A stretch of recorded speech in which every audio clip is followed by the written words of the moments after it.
Let's go get him again. This one right here, an absolutely beautiful rendition of a darker version of its little brother, the EOG. Prada quality running through its veins, as I come to expect from the house. This fragrance, on point. Let's pop the cherry.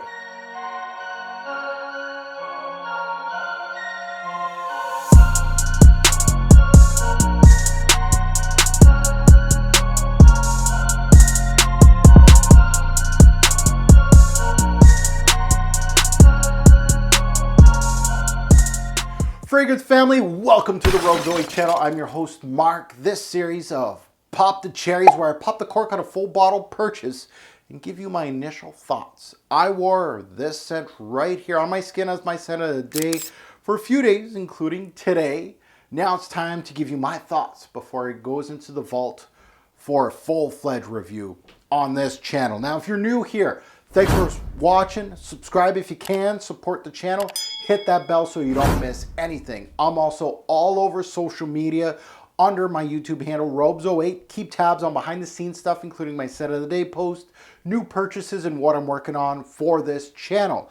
Now, if you have a Facebook account, you can follow me, but you can also join us on Fragrance Guru Nation, my own Facebook fragrance group. We're up to 18,000 members where we discuss fragrances. You'll find out about new releases, people buy, sell, swap, split scents, and you discover new YouTubers. Just a great source of information if you're in this hobby like I am.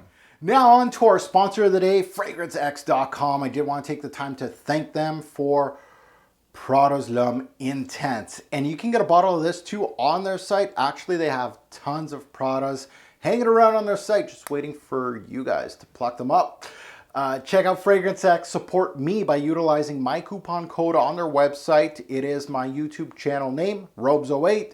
You plop it in their coupon section and you get 15% off on any fragrance that you put it in your little cart, including this one. So let me introduce you to L'Homme Intense from the House of Prada. Now, I'm kind of late to the party with these L'Homme series. I did mention L'Homme, and this is one that I got last year. Finally got time to do my Pop the Cherry now and to start wearing it for the fragrance review. So let's go under the hood with this one right here. Release date was back in 2017. The nose behind this is Daniela Andrié. Major notes to my nose, of course, that iris. There's some amber in here and there's some leather. So this is supposed to be a bulkier, heavier Prada L'Homme, and really doesn't disappoint. It's not uber heavy, but it's heavy enough. Now, like I said earlier, this is my scent of the day. I got the dry down right here, but I do want to remind myself of the introduction, one for all of you fine folks back at home. So just off the bat to describe this one, it's clean. It also has powdery aspects, but it's very smooth as you come to expect from the L'Homme line. So up top, what does Prada L'Homme Intense give me? Up top, this release gives me everything that I absolutely loved in the original and keeps it. Very important. Then builds out to make this one oh so slightly darker. Gives it a little personality. It hits every point I look for in an intense version. It takes the buttery iris from the original, pairs it with its synthetic ambery quality that gives the scent its sweetness and powdery soapy aspects as I come to expect. It then throws in a little leather, tonka, patchouli, and that mix just makes it a little darker. You know, these little additions slightly changes the formula just a bit to darken the scent and give it a nudge into the depth category. It gives it a little more depth. The leather and patchouli notes do not show much of their personality here, so that's one thing to note. You have these note breakdowns, and when you're thinking leather, I'm thinking certain things, and patchouli, same thing. They don't show much of those personalities that I'm looking in those two notes. They blend well with the overall theme. So don't expect the deep dank green patchouli in this scent or a smoky leathery note. They are very much cleaned up and they are part of the mixture in this release. Now let's get into more of the dry down. And honestly, it doesn't show much more from the opening. The synthetic ambery note, the tonka, the leather take over. The scent felt a little sweeter than the original Eau de Toilette, at least in this early testing at the moment. So during this dry down, you lose a lot of the personality of the buttery iris. Honestly, the powder is turned down here. More of the sweeter notes come into play and dominate, namely the tonka and the amber. I felt the synthetic ambery note that was in the original turned up a bit here. The iris itself was a little muffled, much more in the dry down than the original, but overall still a good blend. And again, I feel like the original, this is for someone that does not want to smell like strong cologne, but wants to smell clean. You're gonna get that here with a little more personality, which I actually loved. So it has a little bit more depth, a little more personality, a little more oomph to the fragrance. Now let's get into the Revolver, where I talk about seasons, day, night, versatility, and performance. So seasons. The best seasons for this particular fragrance, I would have to say this one has a lot of versatility to it because I think spring, I can see overcast days working well, fall mostly, and winter.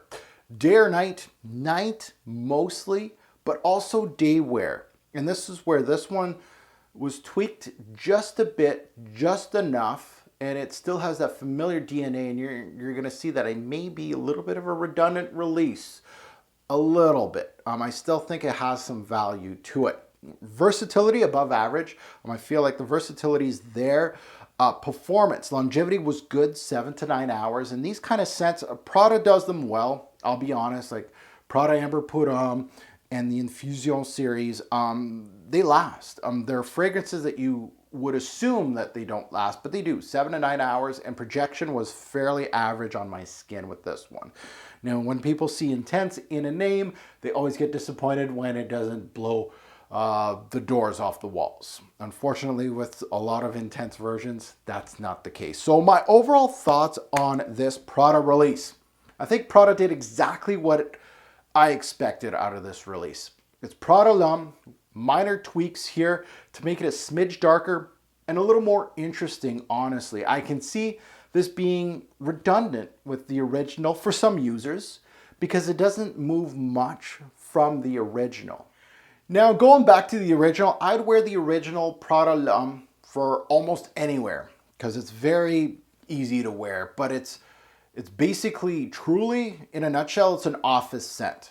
This, even though with the intense namesake, the black bottle, the darker notes, people immediately start thinking, okay, this is the nighttime scent, right? I'll wear the Prada L'Homme for the day, office, I'll wear this for nighttime.